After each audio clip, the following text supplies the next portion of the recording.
Welcome to the Charity Matters podcast. Mr. Rogers' mother said, always look for the helpers. I'm Heidi Johnson, nonprofit founder, lifelong helper, and your host. I've been interviewing the helpers for a decade with my blog, and I'm so excited to finally be sharing these inspiring conversations with our new podcast. Join me as we learn the challenges and stories of innovators, entrepreneurs, and modern-day heroes who set out to solve the problems of humanity. Today our guest is Dena Betta, who is the founder of the nonprofit Her Smile, a nonprofit that funds programs to empower and inspire young people to thrive despite adversity. I'm really excited to share her amazing journey and our inspiring conversation. First of all, thank you so much, Dena, for joining us today. I'm so excited to have this chance to talk to you and to learn more about Her Smile and your journey and the incredible work that you're doing with your nonprofit. So I'm really excited about that. So thank you for being here. Thank you, Heidi, for having me. I'm excited to be here as well. It is always so fun for me to talk to fellow nonprofit founders, and there are a lot of things that we have in common. There's a lot of shared things that happen to a lot of us that we share a common thread. So it's always fun to meet a member of the tribe, and I'm so glad that you are in it and that our paths have crossed. Me too. I am so happy to be here, and I agree that we're brought to this work for special circumstances, and I know you and I talked about that offline. So it's crazy how the work just pulls us in. It is, and it's not. People don't wake up and start a nonprofit. There's a series of things that happen. So why don't we talk a little bit first about what Her Smile does, okay, and then how you came to this work. Okay. So Her Smile helps families who have experienced the loss of a dependent child or the loss of a parent with dependent children.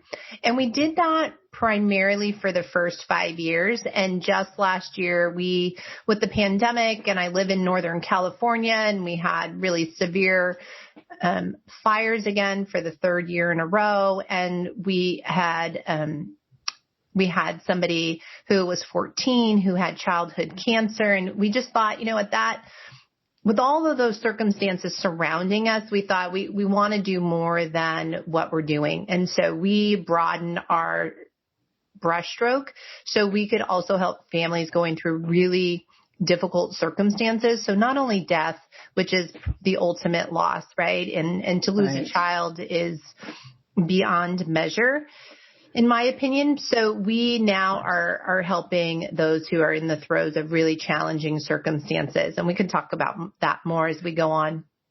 And then the second part of your question is what brought me to this work. And I wish I had a better story for the audience. But what brought me to this work is tomorrow will be 7 years when we got this, I got this horrific call from my husband. It was a Sunday, and he was screaming on the phone, Jenna. It was Jenna, and Jenna's my oldest daughter, and she was 14 at the time. And Heidi, we let her go out on a walk. We let her go out on a walk in our neighborhood. She wasn't far, and she just wanted to take a walk with her friend. And like I said, she was 14, and I used to joke with my husband. I said, honey, we have to let her do some stuff, because if we don't, she's going to be 40 years old and she's going to be still living with us. And so the fact that we let her walk around the neighborhood was like a big deal. Like, yes, you could go do that on your own. You'll be around our house. And we felt like that would be safe. And it wasn't for her. I mean, she took a walk, and they took what would be the shortcut home. And that was along the railroad tracks. And Jenna and her friends sat down on the railroad tracks, and we had just texted her too to check in. And she said she was on her way back. And the next thing is when I got the call from my husband, which maybe, Heidi, was like 15 minutes later. It wasn't a long time. But what we know now is when they sat down on the railroad tracks, Jenna had put her phone down, and they carved into the railroad ties for a little bit, and then a train approached.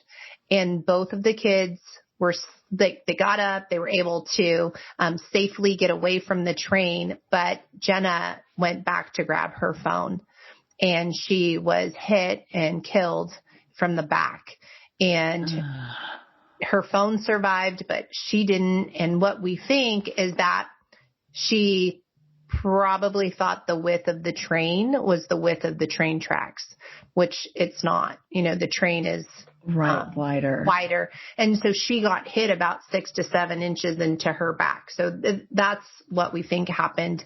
Her friend said she had safely got away from the tracks and then went back. And then the conductor said the same thing. So, you know, a moment like that, it's needless to say, it changes you in so many ways. It changes you. But what I want to share with the audience is something that leads into why we started Her Smile. And that is all the love and support that came from family, friends, strangers. People descended on our home. And I remember the moment. I just remember it so clearly. I thought, if I shut this door and I do not let these people in my home, they might not come back. And I learned one of life's great lessons, and that was, when you let people in, they will love you and hold you up, and they will give you all of the strength that you need to get through whatever it is. So they will. Yeah, they will. They will. So that happened. And, I mean, amazing. I mean, I could literally be here for hours telling you the sum of everything. But one of the things I'll share, because it did lead into Her Smile, is all my girls, I have 3 daughters. They all had the same 3rd grade teacher. Her name is Mrs. Travis. And something very magical happened that she did. She started a memorial fund for our family. Oh. And she started that to help with the burial costs for Jenna, and just to feel like she could do something for our family. Right. So that raised a lot of money, and it helped us put Jenna to rest. And we had money left over, and I thought, I don't want to keep this money. This money needs to go back out to help other people. And that is where Her Smile was born. And it was born in that spirit. And that is, I think that is the answer to question number 2. Oh, first of all, I am so sorry for your loss. And there's never any words. I know. And I know how hard these anniversaries are. It's hard to get emotional, but they are. There's all sorts of things that are triggers, but I know how hard they are. So my heart is like breaking for you. But I think that when you experience loss, which obviously, as you and I have talked before offline, most people know I experienced, a similar situation with my mother, but similar. It was a bus. It wasn't a train. It was a phone call. It was sudden. There was a lot of things that we shared.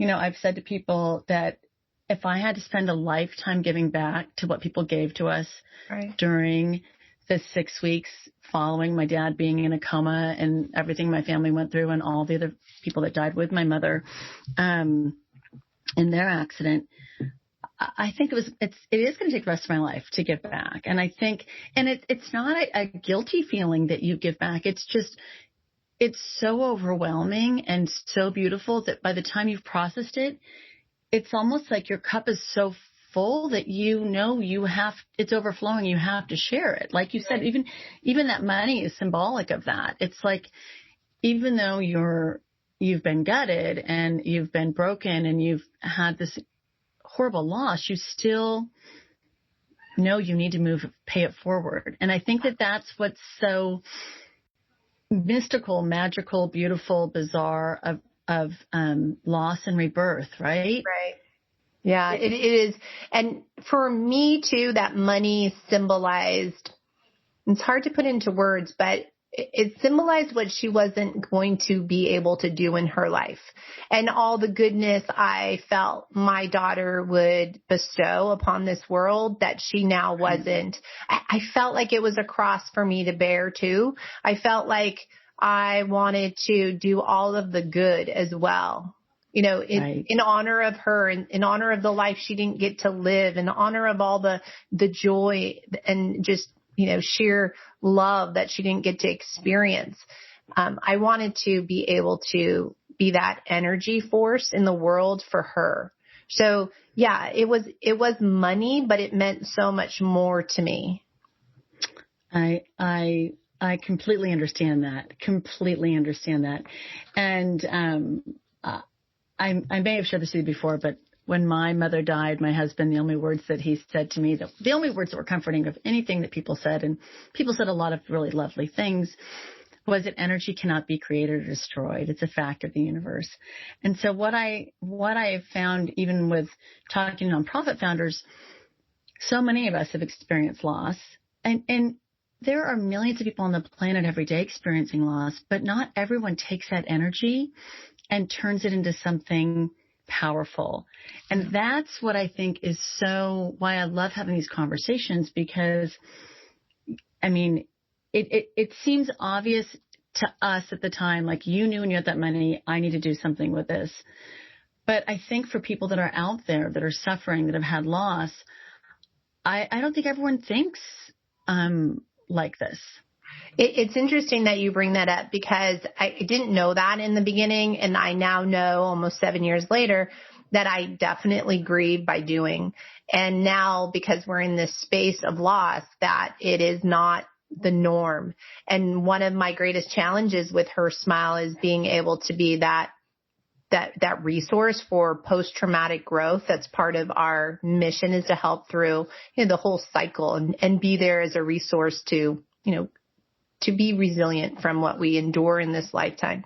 And people all do it differently, and that's not a judgment, right? But we do it differently. And I think that speaks to what you're sharing about, some of us do go out there and do, but are we doing to process our own pain? I would argue, for me, yes. I mean, I had to put my grief in motion.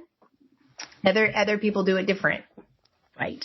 And I do. There is no judgment. I mean, we have 1.7 million nonprofits in the United States, and of the hundreds of people that I've interviewed, and it's a very small sampling, I would say probably 80% have had some sort of loss. And how they decided to turn that loss into a beautiful legacy is what I think is so fascinating, because this work is hard. The grieving is hard. Loss is hard. Life is hard. But nonprofit work is really hard too. Starting any business, doesn't matter what you're doing, is hard. So when did you decide you have the money? How far into your grieving process when you decided that we need to start this? And what were some of your earlier challenges? It was quick. So it was about 3.5 to 4 months into my loss of Jenna, and it was really that bank account sitting there, and it was not a GoFundMe. So it was a real bank account.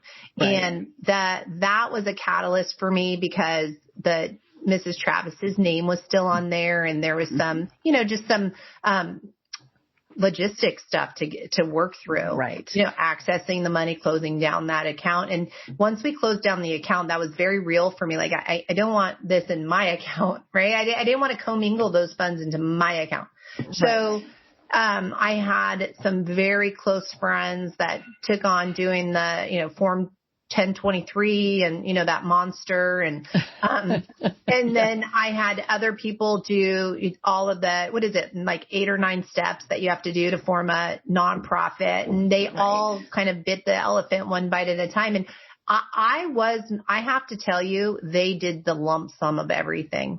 And we had a kitchen table board, and they held me up.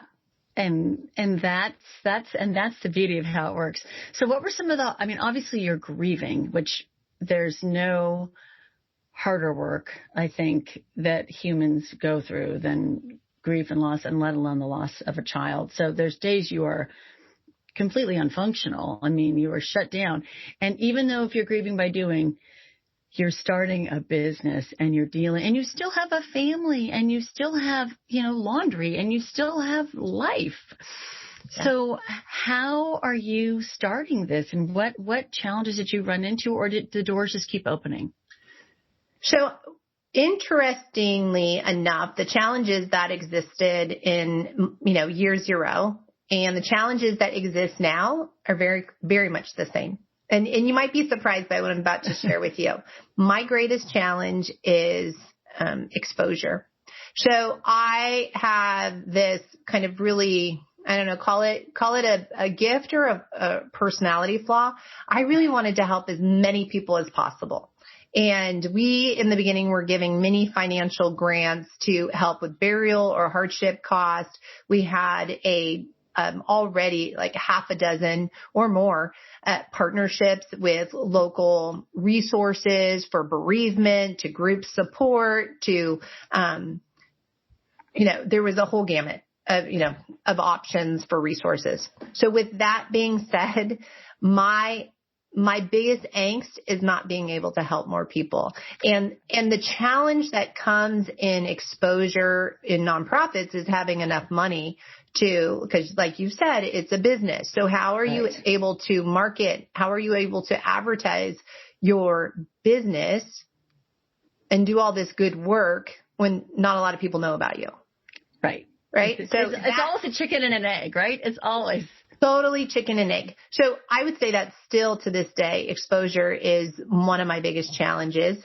And then the second thing, which anybody who's in a nonprofit, this won't be a shocker either, is we raised funds primarily through events. So I used to joke with people that I put on 2 weddings a year. Right? You know what I'm saying, right? I do. Yes, I do. It doesn't matter what the event is. Just put an equal sign there and it's like throwing a wedding.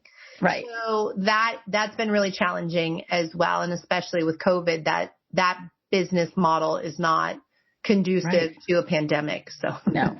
Absolutely. 100%. Well, and I think that, the exposure thing is a really interesting thing. And I think there's a couple pieces to it. One, I think innately, every nonprofit founder, and I mean every nonprofit founder, at the end of the day, they want to serve more people. They go to bed at night thinking about that one person they couldn't help that day, or the person they had to walk away from, or the person they couldn't fund for XYZ, or whatever that is. We carry humanity on our backs, and we see the best in humanity. And sometimes we see all of it, right? We see all of it. And I think it's one of the biggest struggles that we have, because when you have that moment when you realize you can't save everybody and you can't help everybody, it's a horrible feeling. It's a horrible feeling. It's such a challenge. And the other challenge in the space I'm in, and this might be like somebody who is in housing services or addiction care, right? So you're ready. I'm ready, right? I'm ready to help. They're not ready. Right. And so there's this timing issue that comes up too. So you want exposure. And then, like we said, everybody grieves differently. So maybe they're not ready. And I didn't get that in the beginning, not like a bad thing. It didn't make me angry. I just, I wanted to help. You're like the little puppy who wanted to give love and care, and they wouldn't get back to me. And it's not like I was trying to harass them or anything. You know what I'm saying? It's just that the timing is something I have no control over. Right. And it's part of the process when you run a business that helps people. It's just baked into it, and there's no right or wrong. It's just part of the formula for all of them, whether you're helping the homeless or the hungry or the grieving or whatever you're doing. It is just what happens time and time again. And I don't think it's ever gets easier. I mean, I even get, since, just Charity Matters, I get emails, those phishing emails all the time asking with incredible, I don't know if they're phishing or they're real stories, but sometimes I forward them on to nonprofits, people that I know that say, is this something that, because I innately, and I think as women, we're all hardwired to help. Yeah. We're hardwired to like, how can I help you? And you don't want to ever turn anyone away. Even if it's a phishing email, I'm like, oh, wow, do you think this could be real? I literally sent one yesterday to someone who runs an international relief organization and said, I don't know if this is real or not, but do you think you could help this person? And they're like, Heidi, I don't think that's real. Like, oh, okay. Well, I just had to ask. I need to make sure I covered my bases, right? So yeah, my heart is clear now. I tried. I tried. Like, I just want to know that I tried. Well, as I said earlier, life is hard. And, I always use the analogy that the bucket gets heavy. I mean, we still have laundry to do. We still have kids to feed. We still have our lives. We're running nonprofits. We're juggling a lot of stuff, and we're pulled in a lot of directions. And at the end of the day, there isn't like you can hand that bucket to anybody else. It's your bucket. You have made this commitment that you are going to do this with Her Smile, and you are going to serve these people. And when those days when you think, oh my gosh, there's not enough hours in the day to do this, what fuels you to keep moving forward? So I will go back to my own family and my experience. When Jenna passed away, her younger sisters were 9 and 11. And I did not grow up with any real trauma. I mean, maybe some fights with my parents, but nothing really atypical, I would say. And then I got to see the impact trauma had on my kids. And my youngest daughter, she developed complications with grief, and it manifested into these OCD behaviors. And I just watched this unfold for this little girl, and she didn't want to see a grief counselor. She just wanted mommy and dad. And we really honored that. But in honoring that, we were on this slippery slope of watching how this was unfolding. So we did a lot of talking about, like, this is your grief talking to you. This is your trauma. You've gone through major trauma, and just helping her be aware of what she's gone through. And it took about 2 years for this kind of to peak and then to come down. But what I came away from with that experience is, it's real. Trauma will have a lasting impact. Like you said earlier, right? When I was sharing the beginning of the story, like, it hits you because it hits your own trauma, probably. It hit my trauma. Absolutely. It hits your trauma, right? You hit it right there. Yeah. I mean, we share a similar landmine. A landmine. So you and I know that we'll have to coexist with that trauma for the rest of our lives. Right. That's what I got to see in my kids. So to answer your question, what drives me, what keeps me going is this model that we have. So we've evolved over this time, and now we have a prepare, respond, recover model.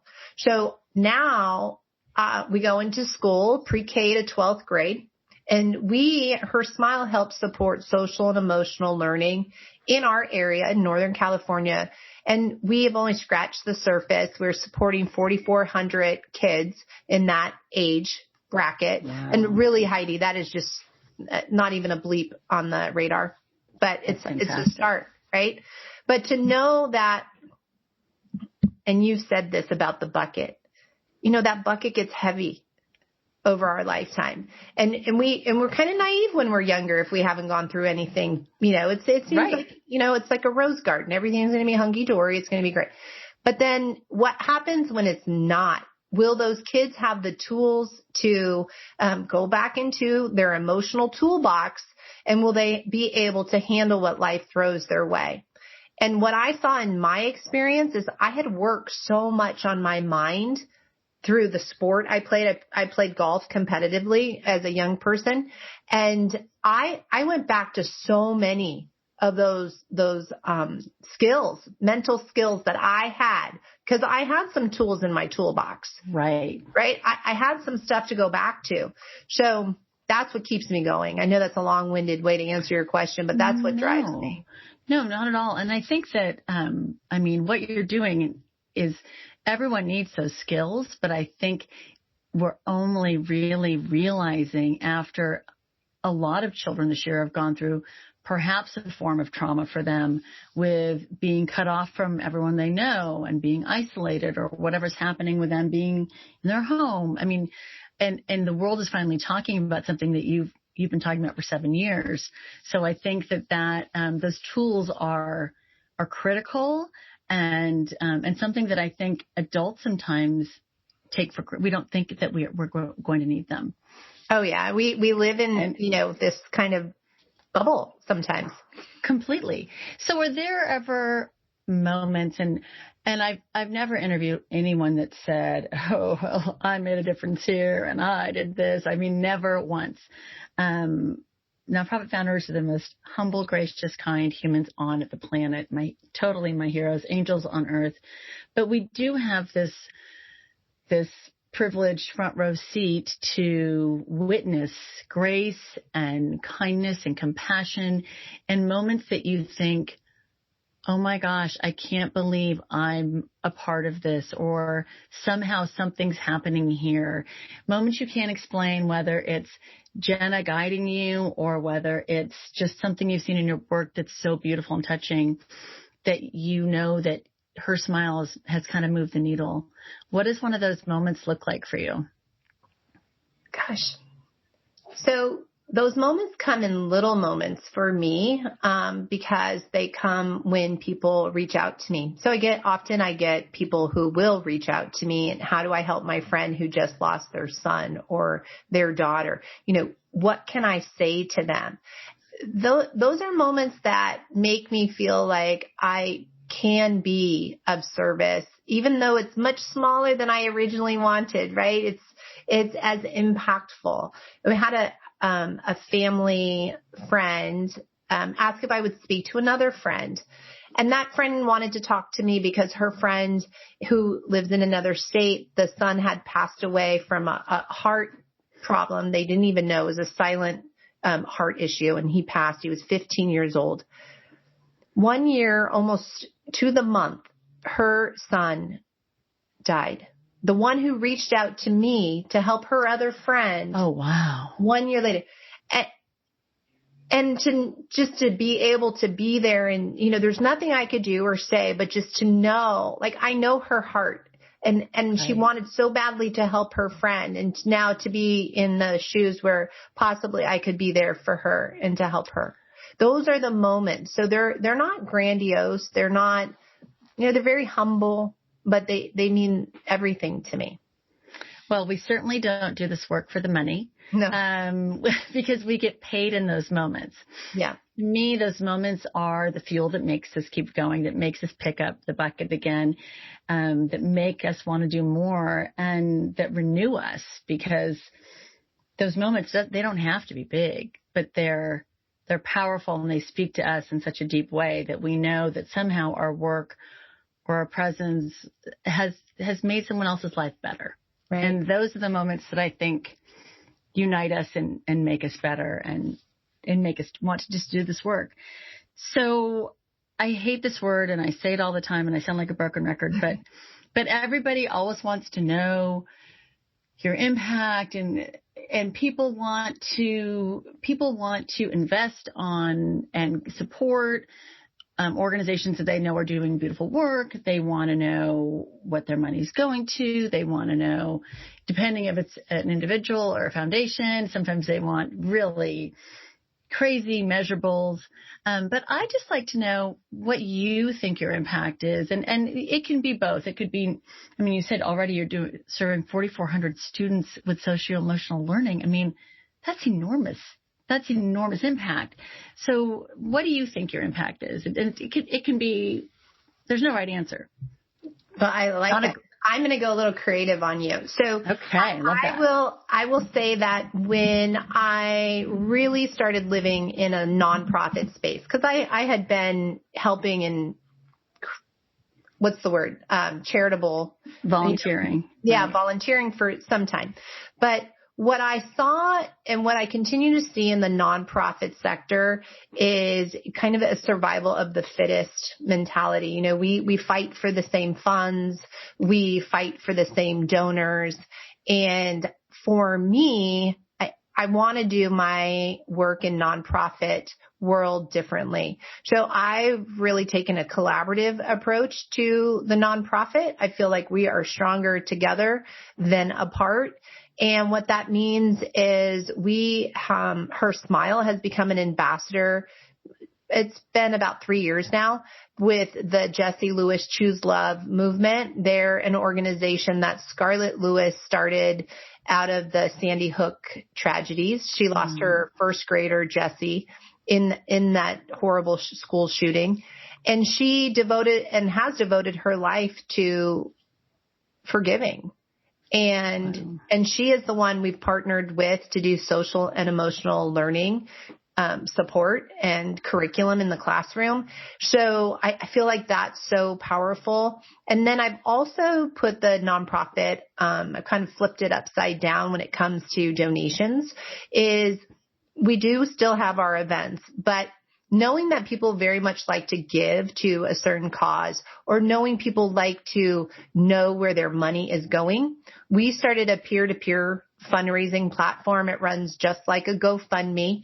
And when a family who experiences loss wants to support, or a friend, I should say, a family member or a friend wants to support a family or a friend financially, they can start a campaign with Her Smile.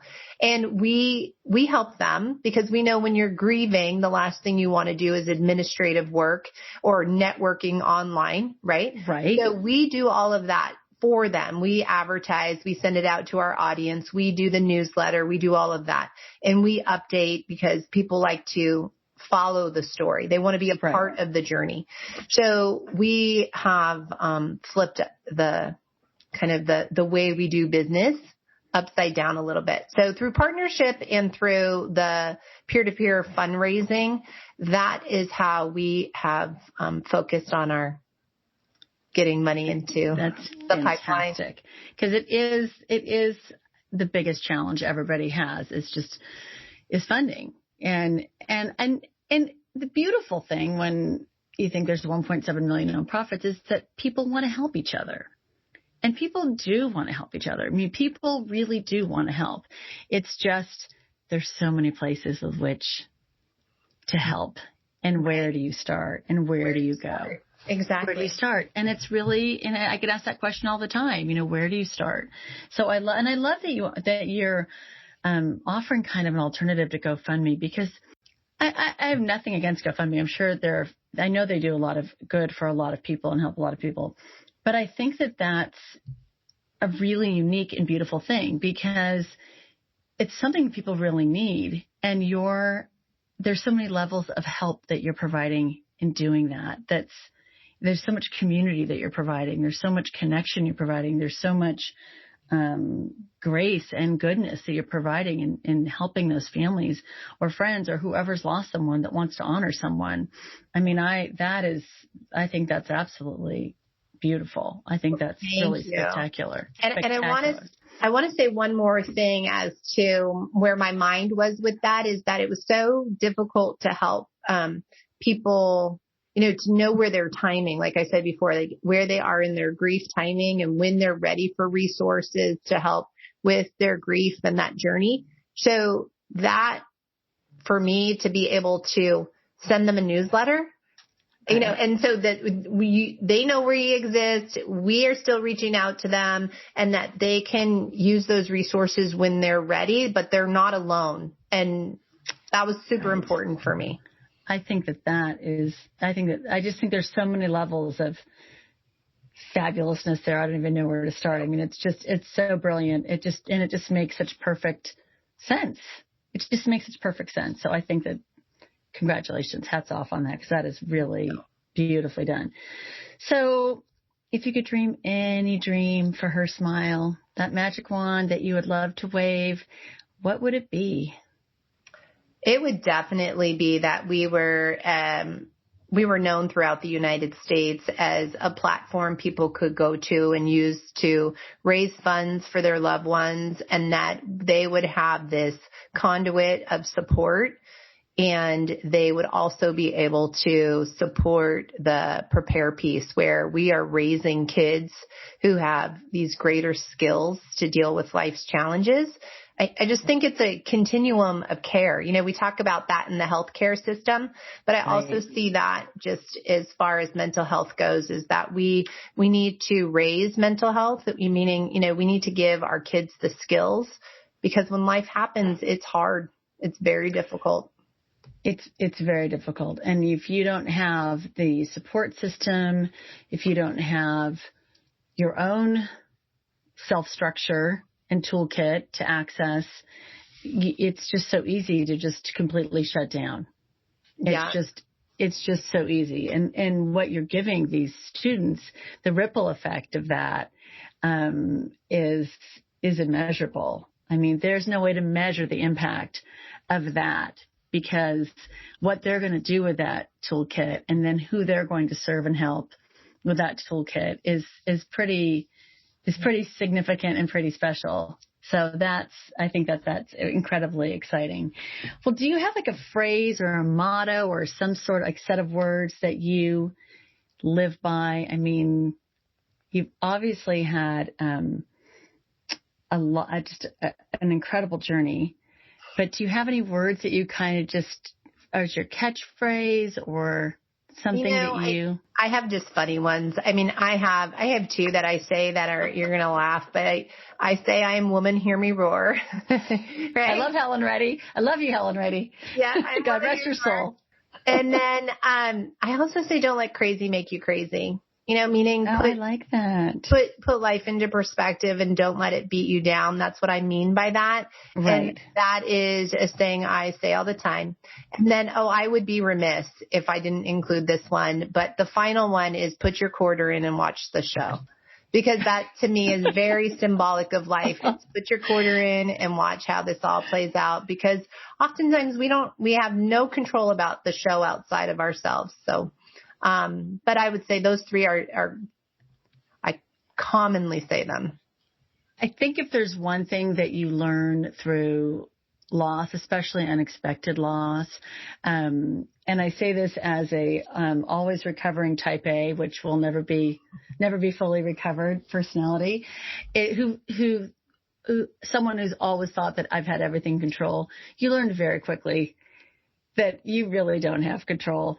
You do your best and you give it your all and you do everything you can, but you really, at the end of the day, have to give it up to a higher power, whatever that is that you believe in, because you don't control it. We don't control it. And when Jenna passed away, that was a big, heard a lot about the control in my entire life, or, I'm a control freak, but I thought, I've just learned that there's so much fear built into that statement. I mean, we want to control because we want to feel safe and secure. Right. Right. And then when you realize when something happens like what I experienced, or, big other hardships, maybe we don't have as much control as we thought we did. Right. And I'm just thinking of you as a golfer. I mean, when I think about control, I mean, golf is like, the patience and mental resilience you must have as a golfer. You are already like have an amazing skill set and patience that most humans don't possess. Oh, and that was a journey we can have a whole other podcast on. But yeah, that was a tough journey too, because it's one of those sports where your performance, you beat yourself up because of your performance, and then, you got to let it go. And there is peace with letting it go, and there is peace, and there is a way at the end of the day when you just say, okay, I've done everything I can do, and I'm going to put the bucket down, and I'm going to give it up, and tomorrow I'm going to pick it back up, and we're going to try picking this bucket up again, and we're just going to do what we can do with it, and that's all you can do, and that's all you can do. All you can do. It's so perfectly said, Heidi. I mean, and did you do your best in that moment? Whether your best was getting out of bed or your best was doing something that, you felt like you kicked butt, it doesn't matter. I mean, the fact of the matter is you did your best in that moment. And if we lived our lives with that mentality, with that is grace to me. Amen. Yeah. Amen. 100%. So I know there's so many life lessons we all learn every day, but I think loss magnifies everything. Lessons of what's important in our time and so many things. But what life lessons have you learned since you started Her Smile 7 years ago? my biggest life lesson is divine time. That's been my biggest challenge, is being able to see it in my mind, feeling like I want it now, and having the grace and patience to wait, having the faith. I've asked myself many times, and I prayed to my higher power, and I said, is this really what I should be doing? And the answer has so far come back, yes. And to have the patience to let divine timing play out has been my biggest life lesson. Wow.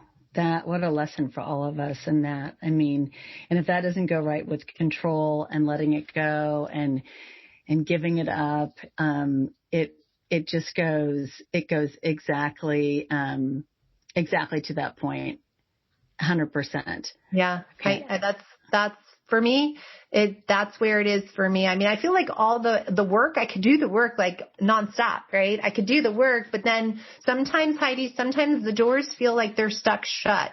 And I remember talking to my grief counselor, who I still speak with often, and she said, when the doors are just sealed shut, it's just not the right time. And that's right. Just, it's hard to let that go. But again, back to what we just said, if we know we're doing our best, we're doing our best. We're doing our best. And again, that's all you can do. So how do you think you've changed since that person you were before that phone call? I'm definitely, still fiery. I'd say I'm still fiery, but I've tempered my fireness. I see life much deeper. I would say much deeper. I've always been a much deeper thinker and tend to lean on wisdom a lot, but I don't feel, probably this is to point to answer your question, I don't really feel like I have anything to prove anymore. I feel like I've done the inside work. I've definitely got to the top of the mountain when it comes to my internal resilience. So for me, that's how much I've changed, or to the degree I've changed, is I'm at peace. And isn't that the ultimate goal? Yeah.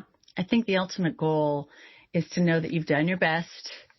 You've carried that bucket, you've worked your hardest, and you're at peace with what you're doing and what you're putting out into the world and what you're giving to everybody. Yeah. I mean, and what a beautiful legacy that is for Jenna. I mean, that is a beautiful legacy.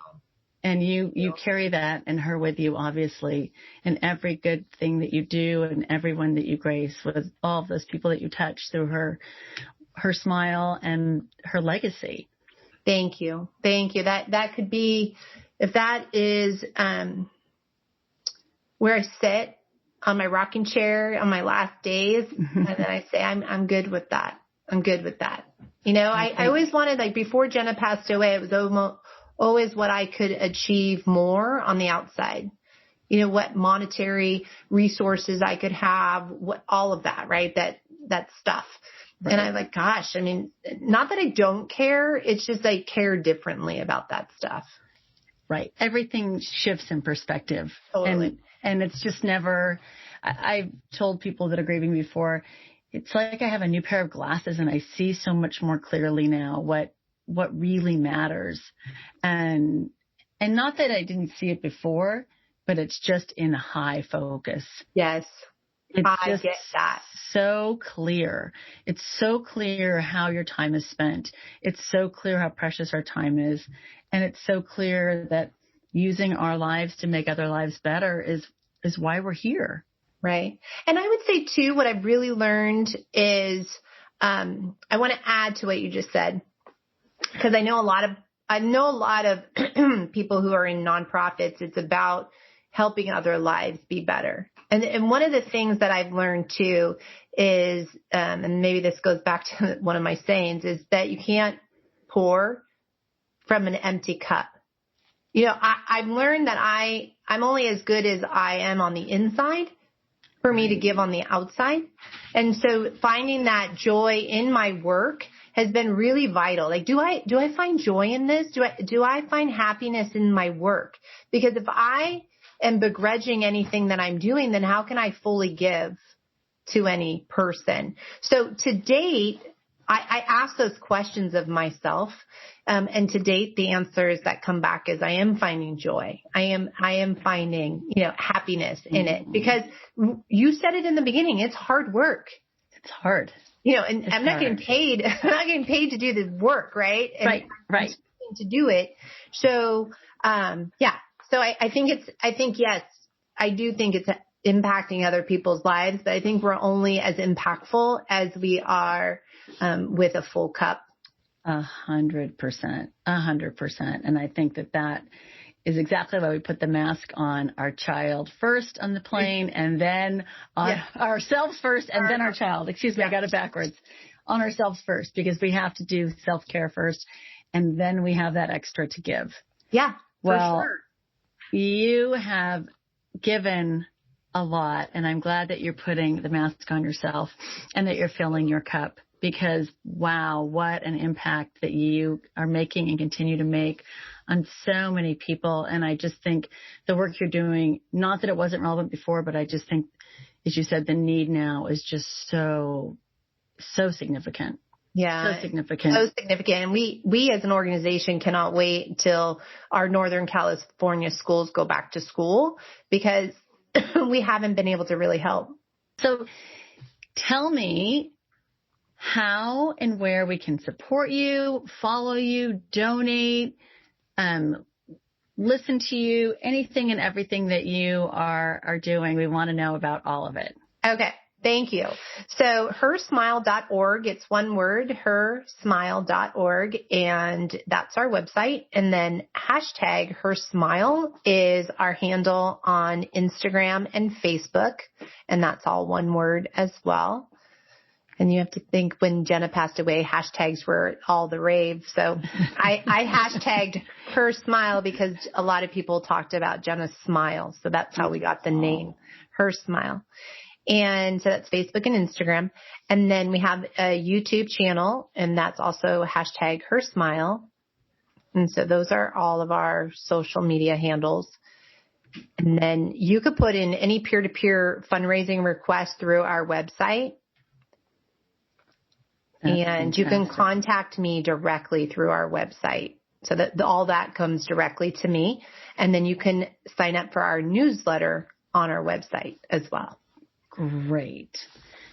Thank you so much, Dena. You are a bright light. You are fiery and fabulous and amazing and an inspiration. And I just think, I hope people listening, when they face a challenge or a loss, will think about you and this conversation and resiliency, and that there is still joy. There is still beautiful things in life, and there is beautiful things that can come out of tragedy. And thank you for reminding us that today. And I'm going to cry again, but thank you again for giving us an opportunity to honor Jenna and the 7-year anniversary. Oh, thank you, Heidi. And I one last thing I'll share is for families who have experienced the loss of a child. I did write a book. It's called You're Stronger Than You Know. My daughter told me so. You can find it on Amazon, and I hope that it helps your private journey of grieving. Oh, Dena, I just want to give you a huge hug, and hopefully we get to big hug. Hopefully we get to cross paths. I hope so. And I'm just so grateful that we are connected, and I'm just such an honor to share your story. Well, and everything you said about me, I say right back to you. So ditto. I mean, when we met you, Colleen and I met you, that's our chicken. We always say that's our chicken. So happy to make your acquaintance and to have a new friendship.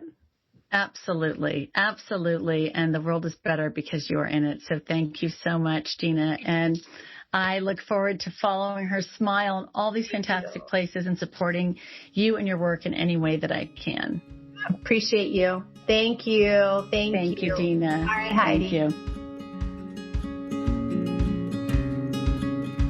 Thank you for listening to this week's episode of the Charity Matters podcast. I really enjoyed talking to our guest, Dena Betta, about what it takes to start a business that changes people's lives.